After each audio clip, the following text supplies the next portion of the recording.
very good evening and thank you for joining GBS News at 9. My name is Susan Nganga and with me tonight is our sign language interpreter, Paul Mathenge. And coming up later in the bulletin, multiple sclerosis, an invisible disability that is often misdiagnosed and misunderstood. We'll speak to Isaac Mulwa, the CEO of the Multiple Sclerosis Kenya Foundation, who is living with the disease, on the signs, the myths, and where Kenyans can get the help. But before that, we start this bulletin tonight, where broad-based leaders today camped in West Kabra's Ward Malava constituency in a show of unity ahead of the February 26 by-election, with the delegation led by Farouk Kibet and joined by Malava Member of Parliament, Honorable David Ndakwa, Navakolo MP, Honorable Emmanuel Wangwe, and Luramba MP, Honorable Titus Kamala.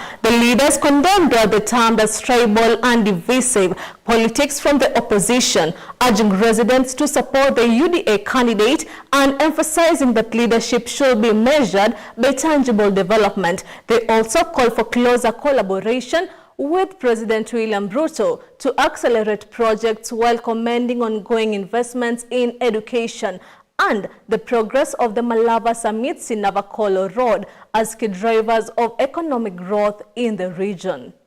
Kuna wale vibaraka wanakuja hapa wakieneza uvumi ya bure, wakitaka kutugawanya sisi Waluya, wakiongea mambo ya ukabila.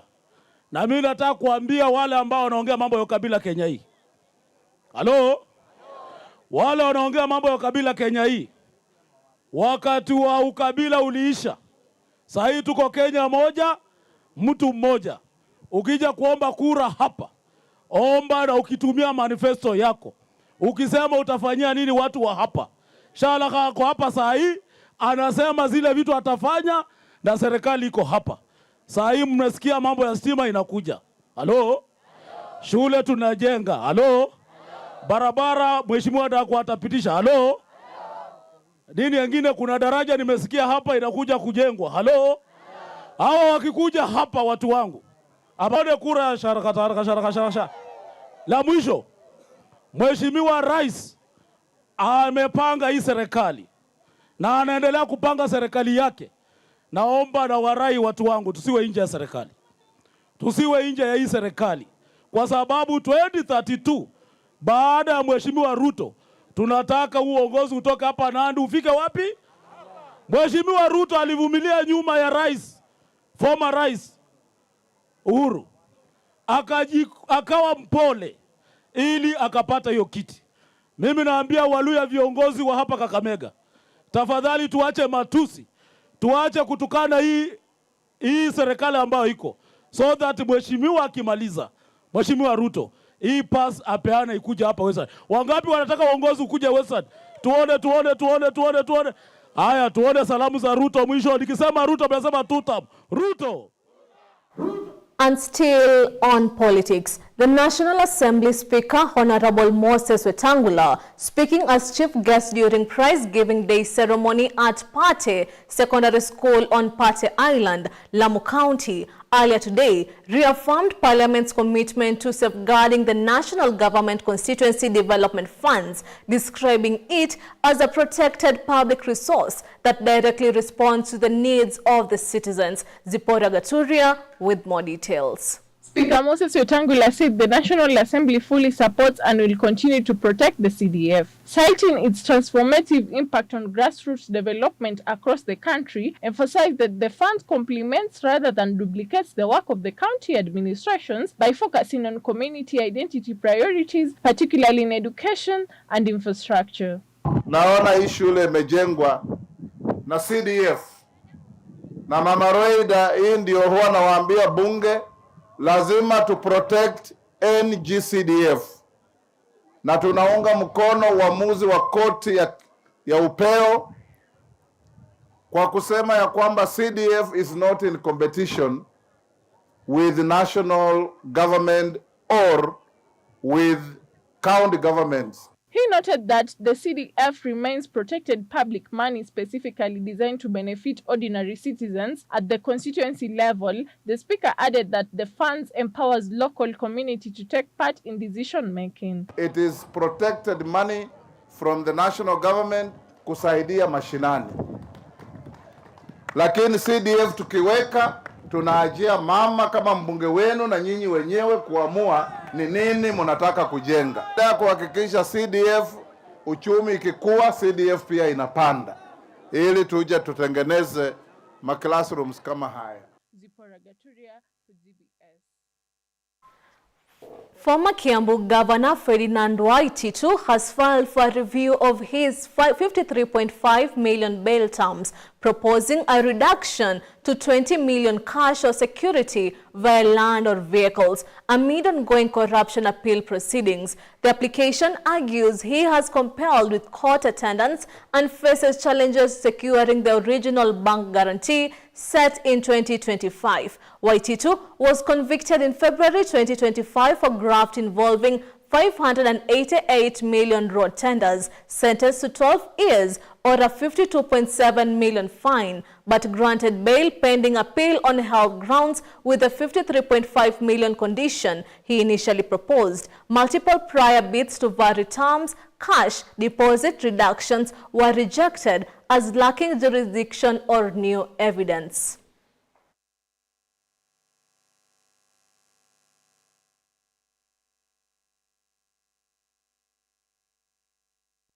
And now to matters education. The Ministry of Education has distributed more than 8.4 million grade 10 textbooks to public senior schools nationwide in a move aimed at ensuring a smooth rollout of the competency-based education curriculum. The books accounts for nearly 70% of the total consignment earmarked for distribution. The ministry has assured schools that the remaining copies will be delivered by the end of this month. The assurance comes amid growing concerns from some schools where grade 10 learners pursuing the STEM pathway are ready to receive essential textbooks less than 2 weeks before the midterm break.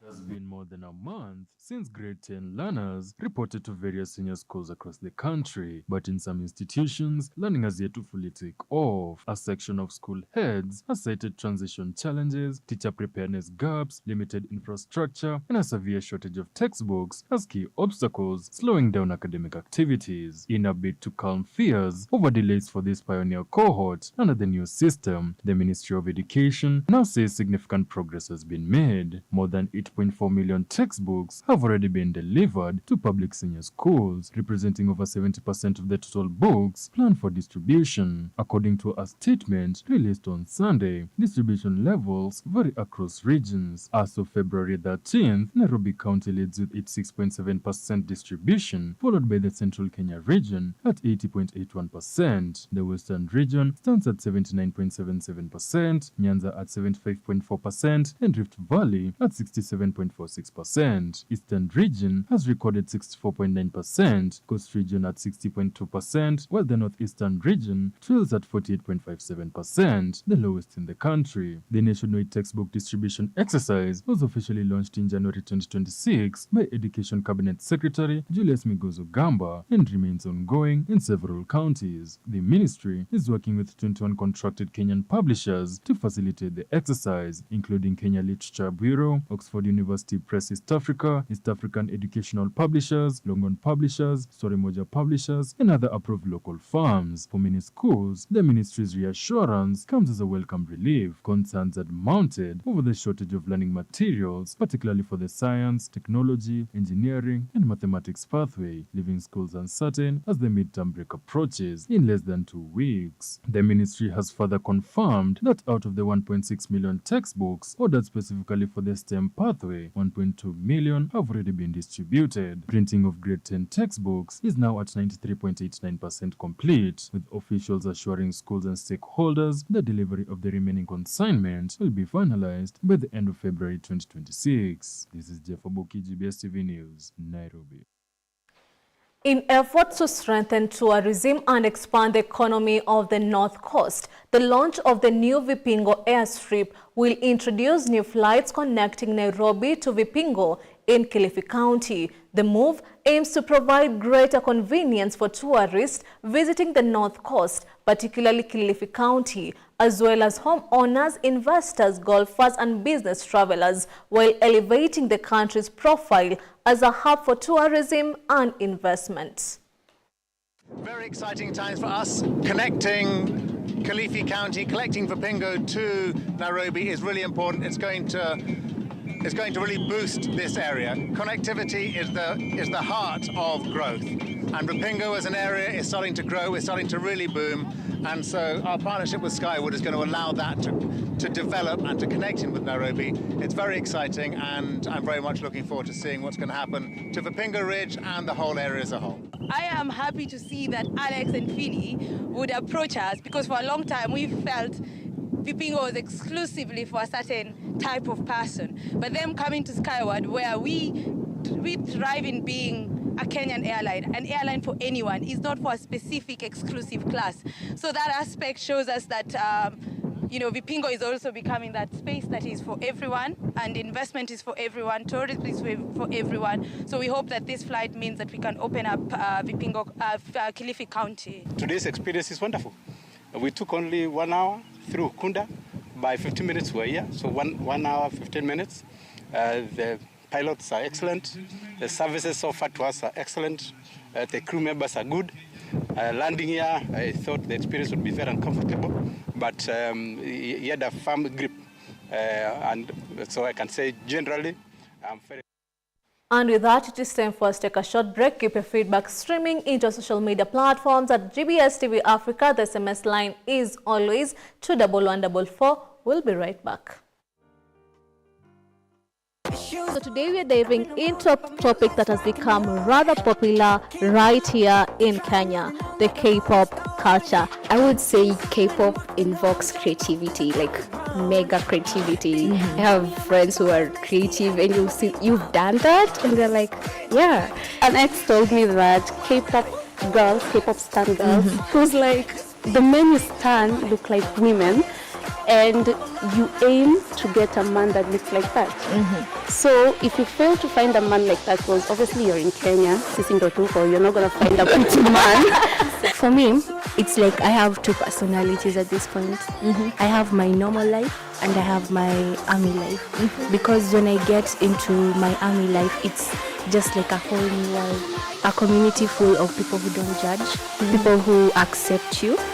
Learning Korean from a Kenyan can sometimes mess you up, because they pronounce words differently, and when you speak to a native, it's like, hold up, what did you say? I've never met like a K-pop fan. I don't know why. What am I?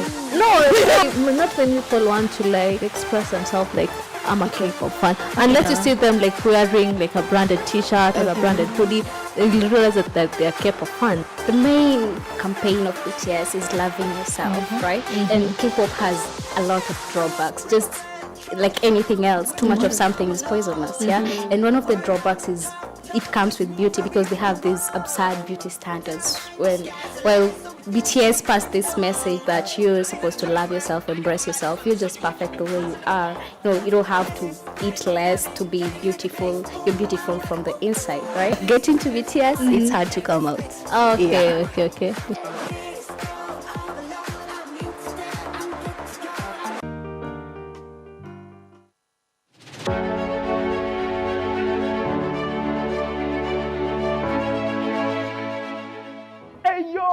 Mambo VP, man, Mambo VP. Welcome to Echo Muziki. This is the best gospel show in East and Central Africa. My good name is Bensi, but you can call me the True Ninja, and of course I'm not alone. I'm with the baddest, the illest, the freshest, Mr. Chicky Chicky Chick, DJ Jalaz with a Z. Yes, sire. This is where we bring you the top gospel song of the week. The top 10 best gospel jams in the week, of course.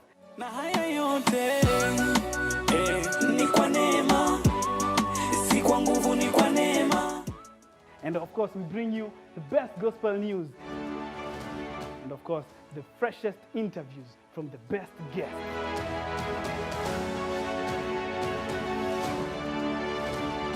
Catch us live each and every Saturday, starting from 10 a.m. to 1 p.m. So make sure you tell your friend, to tell our friend, to tell his friend that this is the best show.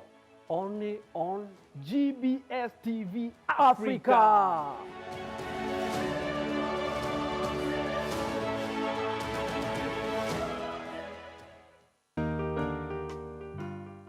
Talking about being a miss or being a pageant queen, it is not just about wearing a crown or looking pretty on social media. Yeah. It is about how much you can impact the community. Yeah. What can you do with the title you hold?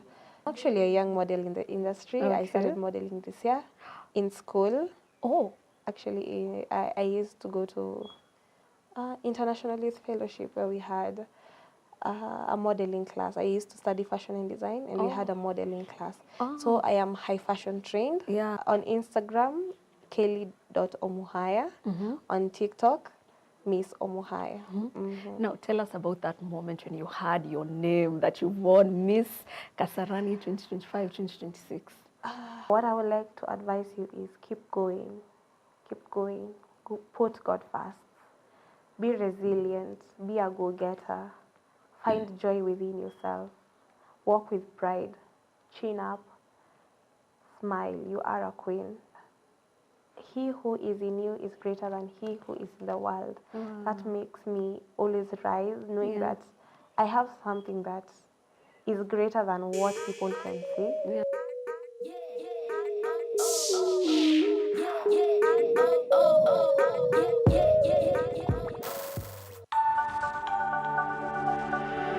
Everywhere, GBS. Welcome back to the bulletin, and now for sports lovers, it's time for your most anticipated part of the bulletin, the sports news. Let's get sporty.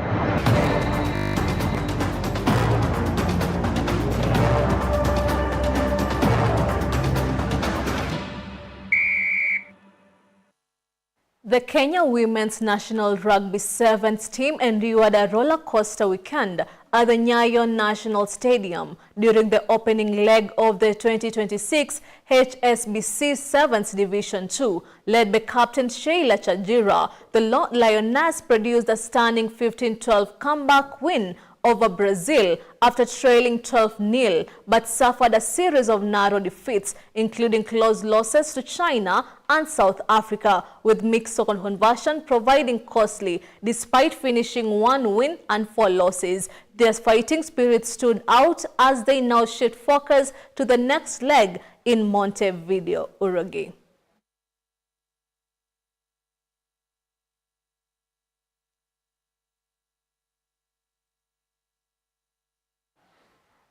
At 41, Cristiano Ronaldo marked his return to the starting lineup with a goal as Al Nassr FC secured a crucial 2-0 win at Prince Abdullah bin Jalawi Stadium. Assisted by Sadio Mane, Ronaldo netted his 18th league goal of the season and the 962nd of his career, helping his side move within 1 point of lead as Al Hilal SFC in the title race. Following a brief absence amid reported tension involving the Saudi Public Investment Fund, the Portuguese Stars' comeback has reignited both Al Nassr's championship's hopes and the fierce battle of Riyadh.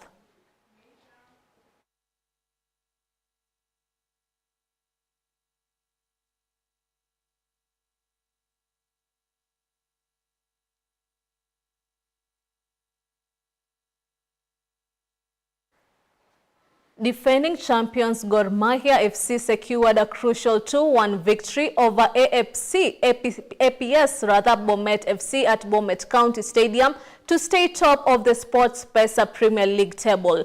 Early goals from Ebenezer Afifa, who capitalized on a defensive error, and new signing Jackson Dwang gave Kogngalo a 2-0 cushion before Hansel Ochieng pulled one back late for the host. Despite late pressure, Gor Mahia held on for all 3 points as the title race intensifies.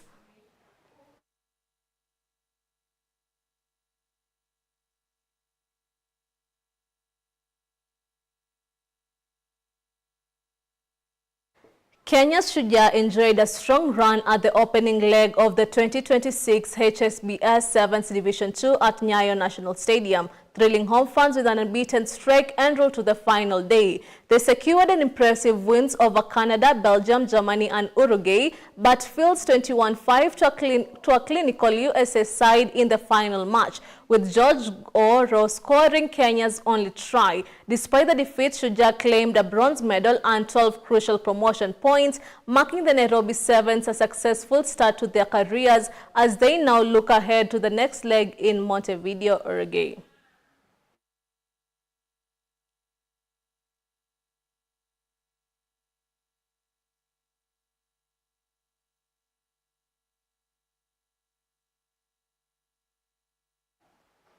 The Mafanda Derby at Ulinzi Sports Complex ended in a hard-fought 1-1 draw between Kenya Police FC and Ulinzi Stars FC. Edward Mondi Ondimo gave Kenya Police the lead with a composed finish, but Telo Cheng responded with a stunning strike to level the match for the soldiers. Both sides have led chances to win it, yet solid defending ensured the derby ended in 8th stalemate, keeping Kenya Police's title defense on track while Ulinzi earned pride on home soil.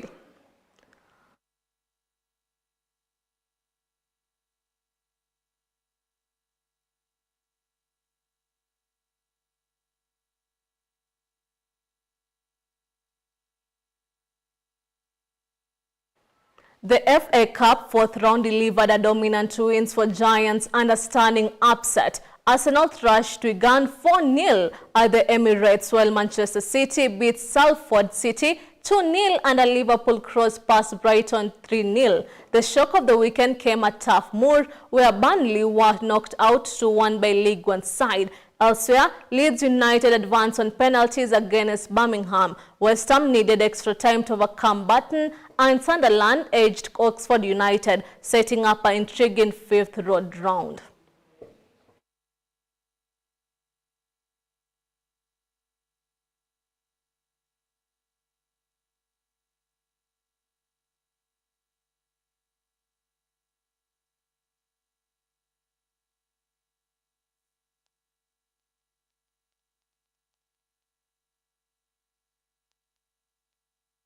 And with that, it is time for us to take a short break. Keep your feedback streaming into social media platforms at GBS TV Africa. The SMS line is always 21144. When we return, a live conversation on multiple sclerosis, and we'll be joined by Isaac Muller, CEO of the Multiple Sclerosis Kenya Foundation.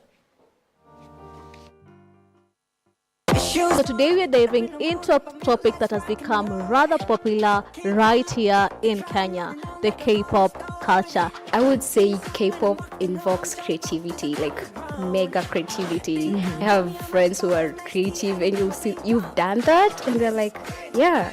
An ex told me that K-pop girls, K-pop stan girls, who's like, the men you stan look like women, and you aim to get a man that looks like that. So if you fail to find a man like that, because obviously you're in Kenya, you're not going to find a pretty man. For me, it's like I have two personalities at this point. I have my normal life and I have my army life. Because when I get into my army life, it's just like a whole new world. A community full of people who don't judge, people who accept you. Learning Korean from a Kenyan can sometimes mess you up because they pronounce words differently, and when you speak to a native, it's like, hold up, what did you say? I've never met like a K-pop fan. I don't know why. What am I? No, not when people want to like express themselves like, I'm a K-pop fan. Unless you see them like wearing like a branded t-shirt or a branded hoodie, you realize that they are K-pop fans. The main campaign of BTS is loving yourself, right? And K-pop has a lot of drawbacks, just like anything else. Too much of something is poisonous, And one of the drawbacks is it comes with beauty, because they have these absurd beauty standards. While BTS passed this message that you're supposed to love yourself, embrace yourself, you're just perfect the way you are. You don't have to eat less to be beautiful. You're beautiful from the inside, right? Get into BTS, it's hard to come out. Okay.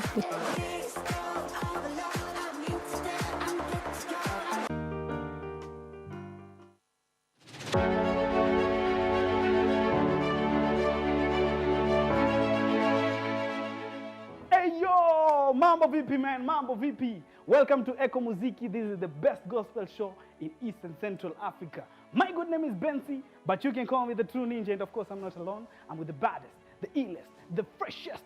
Mr. Chicky Chicky Chick, DJ Jalaz with a Z. Yes, sire. This is where we bring you the top gospel song of the week. The top 10 best gospel jams in the week, of course. And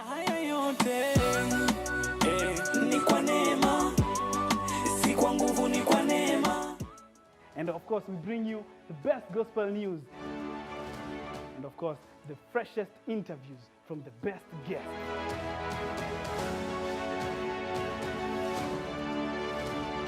Catch us live each and every Saturday, starting from 10 a.m. to 1 p.m. So make sure you tell your friend, to tell our friend, to tell his friend that this is the best show.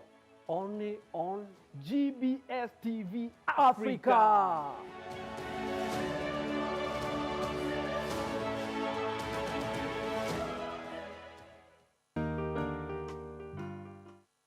About being a miss or being a pageant queen.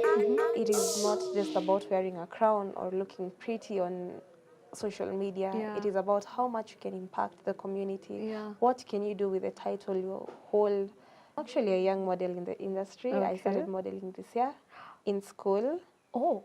Actually, I used to go to International Youth Fellowship where we had a modeling class. I used to study fashion and design, and we had a modeling class. So I am high fashion trained. Yeah. On Instagram, kelly.omuhaya. On TikTok, Miss Omuhaya. Now tell us about that moment when you had your name that you won Miss Kasarani 2025-2026. What I would like to advise you is keep going. Keep going. Put God first.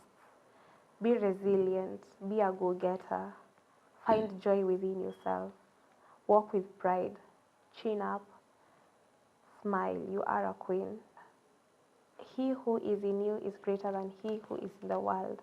That makes me always rise, knowing that I have something that is greater than what people can see. Yeah.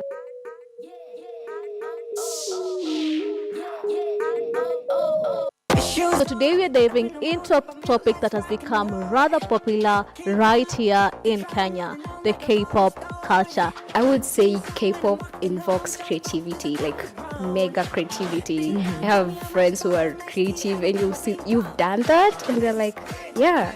An ex told me that K-pop girls, K-pop stan girls, who's like, the men you stan look like women, and you aim to get a man that looks like that. So if you fail to find a man like that, because obviously you're in Kenya, you're not going to find a pretty man. For me, it's like I have two personalities at this point. I have my normal life and I have my army life. Because when I get into my army life, it's just like a whole new world. A community full of people who don't judge, people who accept you. Learning Korean from a Kenyan can sometimes mess you up because they pronounce words differently, and when you speak to a native, it's like, hold up, what did you say? I've never met like a K-pop fan. I don't know why. What am I? No, not when people want to like express themselves like I'm a K-pop fan. Unless you see them like wearing like a branded T-shirt or a branded hoodie, you'll realize that they're K-pop fans. The main campaign of BTS is loving yourself, right? And K-pop has a lot of drawbacks, just like anything else. Too much of something is poisonous, yeah? And one of the drawbacks is it comes with beauty because they have these absurd beauty standards. While BTS passed this message that you're supposed to love yourself, embrace yourself, you're just perfect the way you are. You know, you don't have to eat less to be beautiful. You're beautiful from the inside, right? Get into BTS, it's hard to come out. Okay. Everywhere, GBS. Welcome back to the bulletin, and as promised tonight we end with an important conversation on multiple sclerosis, commonly known as MS, and the need for awareness, early diagnosis and support for patients. Joining us live is Isaac Mulwa, CEO of the Multiple Sclerosis Kenya Foundation, and he also battles with this condition. Isaac, thank you so much for joining the bulletin. If you can kindly introduce yourself to the audience. Well, thank you. Yes. My name is Isaac Mulo. I've been battling multiple sclerosis for I don't know how long. I think it's 15 years now, battling the condition still, and I'm managing with it as time goes by. So ideally, one of the reasons as to why I think we are here is to talk about the condition, which is popularly known as the disease for the drunkard people, although we don't take alcohol. Like personally, I never take alcohol. Actually, I'm ever sober. Yeah. In simpler terms to our audience, what exactly is multiple sclerosis? Because it's a mouthful to even say it. Multiple sclerosis actually to me is a big mouthful because we prefer just calling it MS. MS is quite easy to mention. Well, MS is a chronic medical condition which affects the nervous system of the body. And the body mistakenly attacks the myelin sheath. The myelin sheath is the covering of the nerves, and after it attacks it, as you know, nerves are the ones which make communication to the body. And therefore, if your nerves are attacked and the covering is removed, communication becomes very slow, or rather slower than it should be, hence causing slowness or staggering and such things. It also causes slurred speech. Okay, so let's shift the focus to your journey on multiple sclerosis, how you actually were diagnosed with it. Oh, my journey has been interesting. I remember the first diagnosis was 2002, where I was told I have AIDS. Yeah, I was told I could be having AIDS. I was still a small boy, I was still quite young, but I was told I have AIDS. And then later on, and then you see, it was in the hospitals for the countryside, so they never knew exactly what they were telling me. And then later on in 2018, I was told I have a disease for the old people. When I tried questioning, you see, there's this character which you should not ask more about it you're being told. So when I tried questioning, I was told, that is the condition you have. You have a condition for old people. I asked, what do you mean by a condition for old people? How old are you by then? That time I think I was 2018, I was 26. And what was running through your mind at that moment when you're told you have a disease for the old people? What was running was that I'm not yet old. Yes, because you're 26. Because I was just 26. Yes. So when I was told I have a disease for the old people, I asked the guy, the doctor, what do you mean by a disease for the old people? He told me, you just know you have a disease for the old people. No name? No name, no nothing. The next thing now, that's when you run to Dr. Google. I quickly rushed to Dr. Google and I started researching what I'm feeling and giving my, I think that time ChatGPT or AI was not very much there. So Dr. Google told me you could be having diabetes. So I go again and test diabetes. From AIDS to disease for the old people, not to diabetes. Now it is diabetes. And then now we realize there is no diabetes. Then I got a job in Mombasa. I went to one of the hospitals in Mombasa. And then there I was diagnosed with arthritis. Now, fourth disease now. No, that's the fourth one. I was diagnosed with arthritis, and then when I was told I have arthritis, I was given some medication which I was supposed to take for 2 weeks.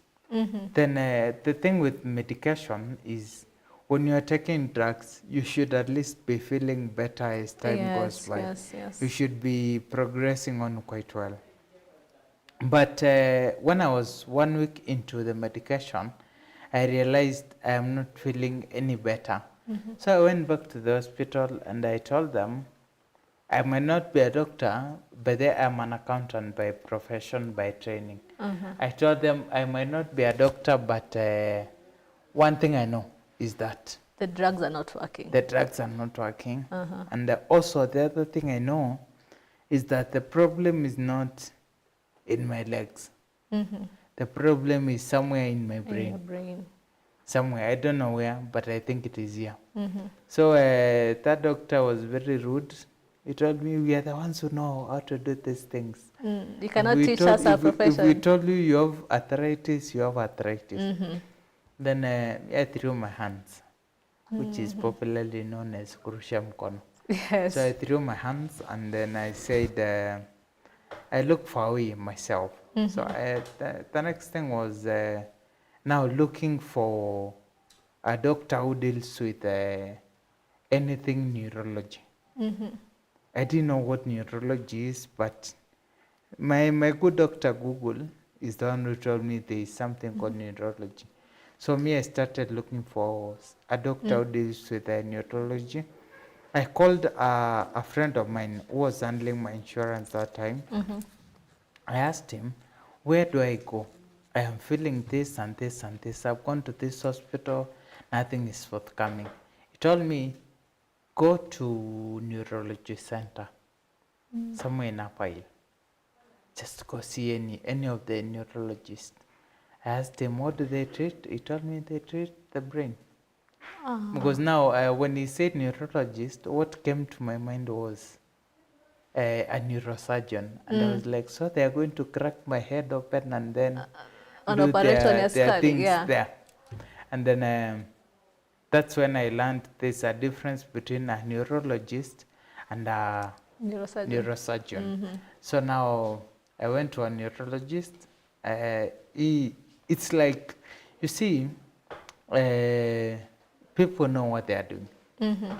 So that guy, I give a lot of thanks to him. He's called Professor Kwasa. That one I can freely mention. He's called Professor Kwasa. He ordered the right test, because the first thing he told me to get an MRI. No, it was not even an MRI. I had already done a CT scan when I was in Mombasa, and my CT scan was normal. So he told me to get an MRI for the lower lumbar. When I got an MRI for the lower lumbar, now I came back, I brought it to him. He told me, now go back and get another MRI for the brain, so that you can marry the two. So when I got the MRIs, the colors, or rather the pictures, it was like almost every part was white. Almost every part was white. Every part of the MRI was white. And so they decided, no, he told me, you are having multiple sclerosis. After there's somewhere they usually put those photos, and then they look at them and they determine. He told me, you have a very rare medical condition known as multiple sclerosis. And now that was the first day I had the name multiple sclerosis. My first question was, am I dying? Yes. That was the very first question I asked him. Am I dying? He told me, no, you shouldn't worry. MS doesn't kill. So when I was told MS doesn't kill, it's only that MS makes your life hard. But it ideally never takes you to the grave. So he explained to me, he told me, now this is how we'll manage it. It will get worse with time, because it has got worse anyway. It will get worse with time, but eventually you will be able to learn how to live with it. And that's when I started managing the condition now, up to date. That was 2022 January. Although now the actual diagnosis started in 2021 July. From 2016, 2018. No, leave alone those others, I never count them, because they were all misdiagnoses. So I only count this actual one. The actual one whereby the doctor who finally told me I have, you see, I never just met him and told me that now you have MS. No, I met him, he told me go get this, I went got it, I brought. I meet him again, go get this, I get it, I bring. So eventually it's when he told me now you have MS. That was 6 months down the line. But cumulatively, it has been 15 years, since 2002. Since 2002. And when you're talking about your journey, for some people, going for various diagnoses is very expensive. Actually, this is a place where I wish a miracle could happen to many people. I have seen people with the symptoms which I had before diagnosis. You see, there's even the time I went to the hospital, I just tried walking on a straight line. I was unable to. And that's when I decided now I need to go to the hospital. But ideally, it is very expensive to be diagnosed just with MS because MRIs, my time, 2022, it was 30,000. I don't know how much it is now. And then now that is 30.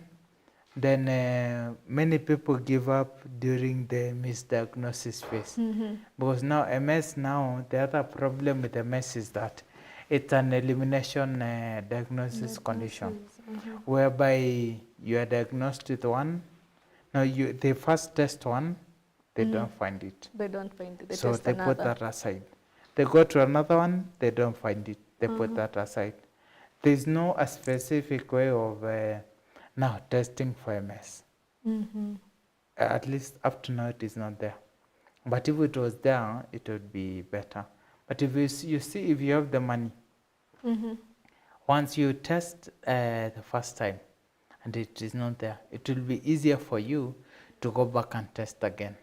But if you don't have the money, once you test the first time and you don't know, you are told it is not that one, what do? You give up. You give up, you just live with it. And then once you give up, you are there living staggering. When we meet you on the road, we say, this guy is drunk. Very drunk. Actually, today I was having a conversation with a certain guy who live in the same plot, and was like, Isaac, are there times you're usually drunk? And I was like, me, I don't take alcohol. He told me there are some times whereby you look very, very weak. And I was like, mostly in the evenings. I think with time I've also learned how to live. I know mornings I'm very strong, but evenings I'm very useless also. Because now you're weak, you can't move around. Thank God I am still single, I'm not married. If I was, it would be another story. For me, diagnosis takes a lot of money. Leave alone diagnosis, even management is expensive. And that's where I come in. I don't know how this will be taken. For me, SHA works. The Taifa Care? I don't know SHA. SHA, your Social Health Authority. Yes. Your government. It works for me because it is able to cover the management drug, which actually take every 7 months, and it covers 100%. So for me, it works. Maybe for another person, it doesn't work.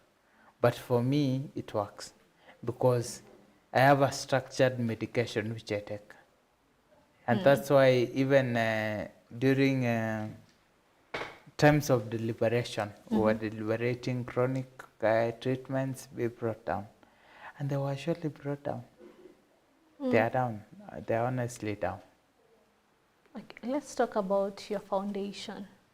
Now, as you can see, I'm wearing an orange shirt. Yes. Orange means multiple sclerosis awareness.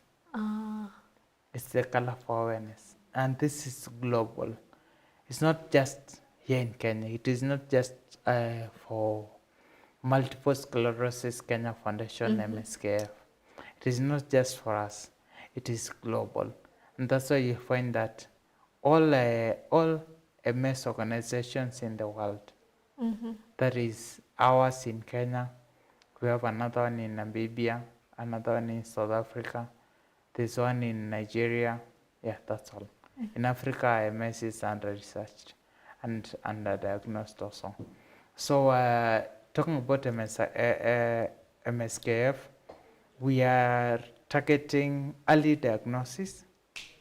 We're also targeting awareness creation. We're also targeting advocacy. And we are also targeting financial support.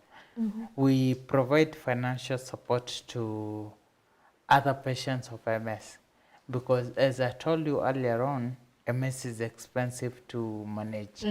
And it being expensive, there is that person in, now which city in Kenya do I say? I'm looking for Kakamega, a western city, Kakamega.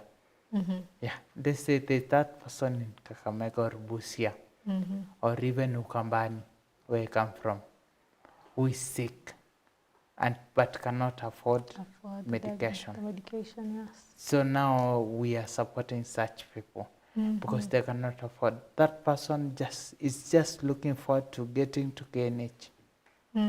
But now the drug is 400,000. How will he afford? He can't afford. He can't. He has to stay at home. So now that's where the foundation comes in now, to just manage, or rather to just support this financial, to cross this financial space which is in between the patient and the management drugs. And also you find that in most cases, like for me, when I was diagnosed and when the disease progressed, I was formerly employed. Now I am no longer employed. So you have no money. Because the disease has incapacitated you. And then you've graduated to a person with disabilities. And then after graduating to a PWD, now you have the disease, you have to manage it, you have to know what to do, you have to, it's a whole lot of things. So an MS patient can apply as a disability person? Yeah, it's allowed. It's allowed. It's allowed when you go to the portal. We were also, when the foundation was formed, we were also part of the group which, for lack of a better word, fought to bring disability registration online. Because we realized we can't keep on going to the district disability office. Every time. It is tedious in one or the other.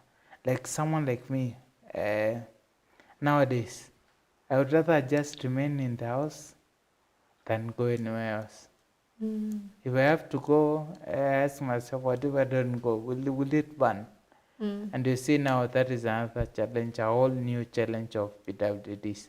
It is usually very tricky, as well as very expensive to move around. So MS people have progressive medical conditions, and one of them is MS, as well as others, arthritis, ALS. ALS is amyotrophic, but still a cousin of MS. There's also, I don't know, the other sclerosis which is there, but there are a couple of sclerosis. There's scoliosis, there's NMO, that is neuromyelitis disorder. So there are many. And so we qualify.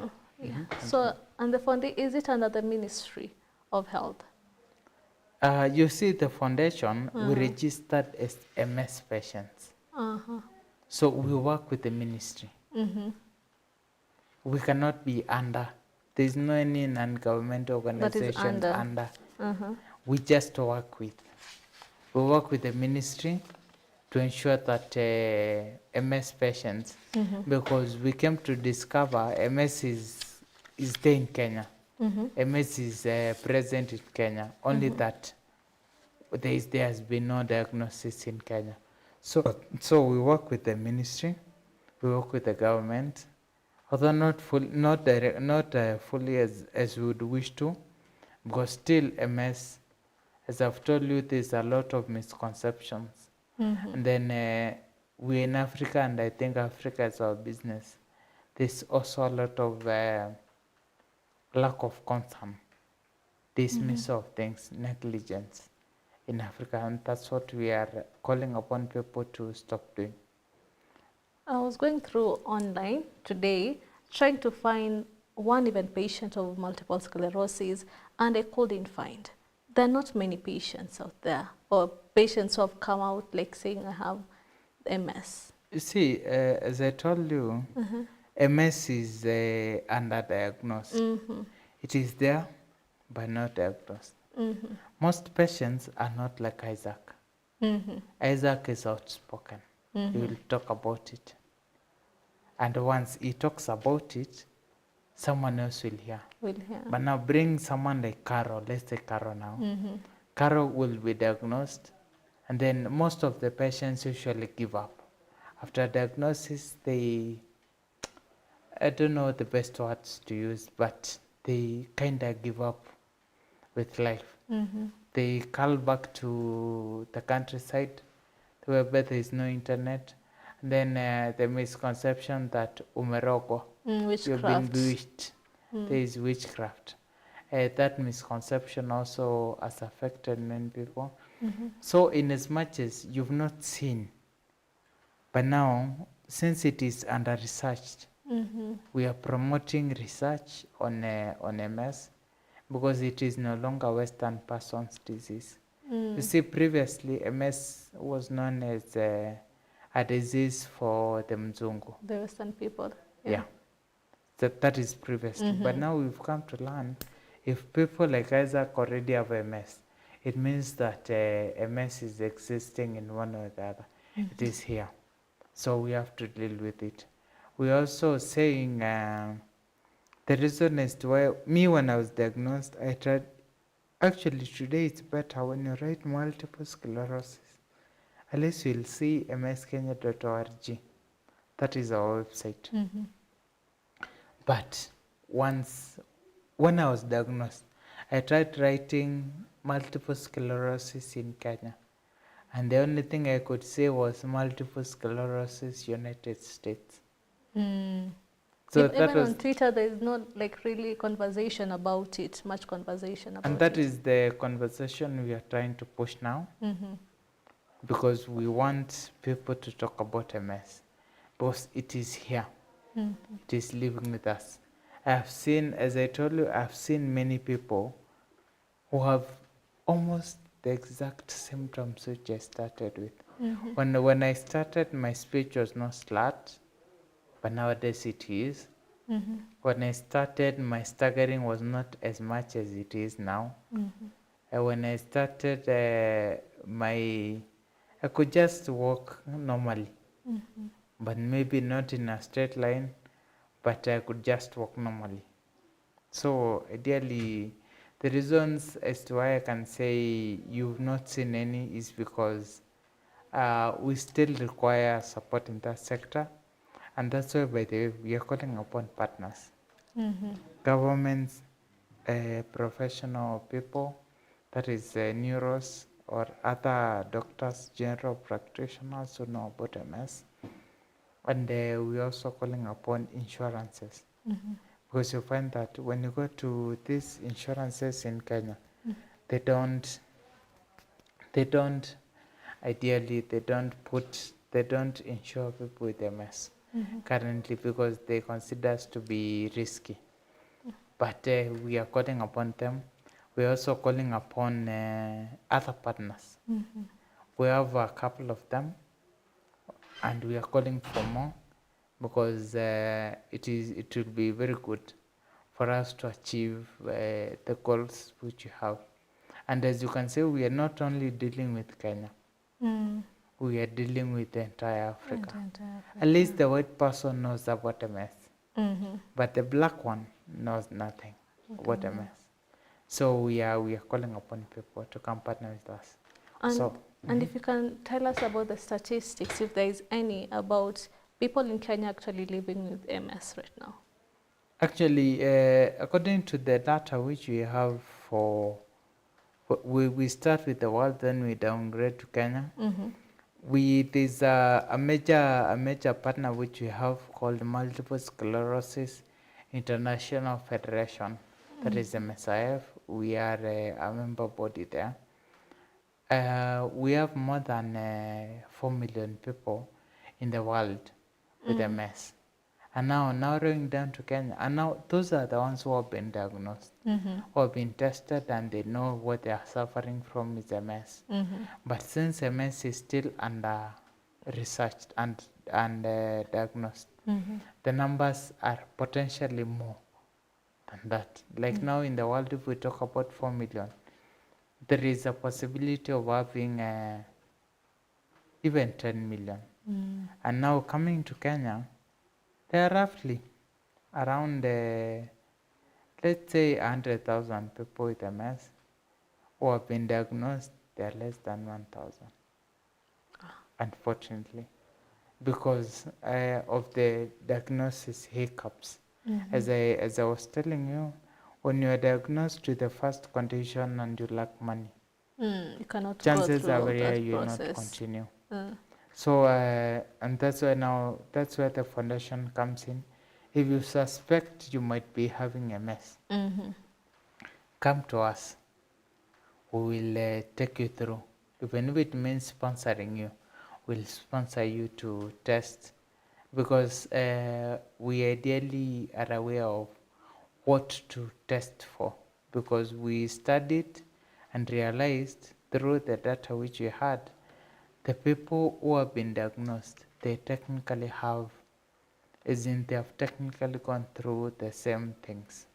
So we, after studying that and after understanding that, we were very happy, and now we are sponsoring people left, right, and center. Right now, I think we have sponsored more than 70 people. For diagnosis alone, I think it's around 30. Then medicine, that is management, because ideally there is no cure up to date. Management, we have more than 40 people. But we still require your people's support. And let's talk about MS as a disease. Is it hereditary? Can it be passed on? According to the current research, it is not hereditary. Actually, nobody, even the world, nobody knows where MS comes from, because it is not hereditary. It is just something which develops from we don't know where. It is not about the food you eat, because now mine started when I was still small. It's not about injuries. Me, I've never got an injury. I never got before I was diagnosed. Although after I was diagnosed, I have fallen down several times. Yeah. So anyone can get MS? Anyone, even you. Even me. Yeah. So let's talk, at an early age, if a child is diagnosed with multiple sclerosis, isn't there like a stigma to it? Or even you right now, do you face stigma in the society? Me, I think I'm used to stigma. But there's a lot of stigma after diagnosis. See, now I usually say it's not the disease which someone is ailing from which is harmful. It's the knowledge of that you are suffering from a certain disease. So I usually imagine if a child knows. Yes. Like I have a friend of mine who was diagnosed. That friend of mine was diagnosed when he was 12. After he was diagnosed, it never took long before he went to the wheelchair. Because it affects you in the brain. You start feeling pity for yourself. And as I told you, I thank God I am a strong person. Because I never let it put me down. I would rather put it down rather than it putting me down. Then once you are diagnosed, there is that stigma which comes to you, and then people start telling you, "Oh, you have this. You're almost dying." But the truth is, you're not dying. But it just makes your life hard. It just makes your life in a way hard. But one thing which encourages us, and one thing which we preach in the foundation, is that MS does not kill. But MS-related complications kill. And what are these complications? As you see, when I was walking in, I never saw the TV there. So I almost did it with my head. So that is an MS-related complication. Let's say I'm walking along the road, then I stagger and fall into the road. And then coincidentally, a lorry was coming. It goes over me. That is another complication which has killed me. But MS itself never kills. You can live, according to statistics, and this one, anyone can refer to MSIF website, even our website, mskenya.org. You can refer to the websites statistically. People can live for more than 70 years after diagnosis. Yeah. But it becomes more hard living. It becomes more complicated. More complicated. I think that's something we are, in one way or the other, used to. So, because once you know there are things you can do, and the others you can do, you just find a good way of doing the ones you can do. The ones you can do, you block them. You block them. And that's why in MS we say also positivity all the way. We never promote negativity. Because we realized once I tell you you are incapable of doing a certain thing, that is the beginning of your end. Yeah. So, a minute for your closing remarks, what you can say to anyone out there who's currently suffering or maybe has the symptoms of MS. That's good. Okay. What I can say is that MS is here. MS is very active with us, and many people are suffering from MS. And ideally, we are calling upon governments. We are also calling upon professionals, that is insurances, also medical professionals. We are calling upon them. We are calling upon other partners, especially transport logistics companies. We are calling upon them to come and support the foundation because we have a good cause. We are running a cause which is supporting people with MS positively. And we are also calling upon individuals to support us either financially, through donations or other in kind. We could be very happy. And by the way, we have a, can I say our pay bill? Yes, go ahead. Oh, we have our pay bill. Our principal banker is NCPM. And the pay bill is 880-100. 880-100. Then the account number is 15 times and then 0. 15 times then 0. And then if you're out there and now, this is where I give myself as a living sacrifice. I can give my, am I allowed to give my phone number? Go ahead. I can give my phone number where, well, me, I'm just the chairman, but we can show you what to do. The phone number is 0706 001 765. 0706 001 765. So come down and support us. Come down and merge efforts with us. We'll be happy. Also, we have our NCPA bank account, although that is a pay bill. If you need more, you can talk to us. We have our website, that is www.mskenya.org, and our email is info@mskenya.org. Yeah. Thank you so much for gracing us and for creating awareness on this rare disease that is actually affecting more of Kenyans right now. Yes, and with that, you've come to the end of the news bulletin. It's always a pleasure having you on board. My name is Susan Nganga, and our sign language interpreter tonight has been Paul Mathenge. Have a good night.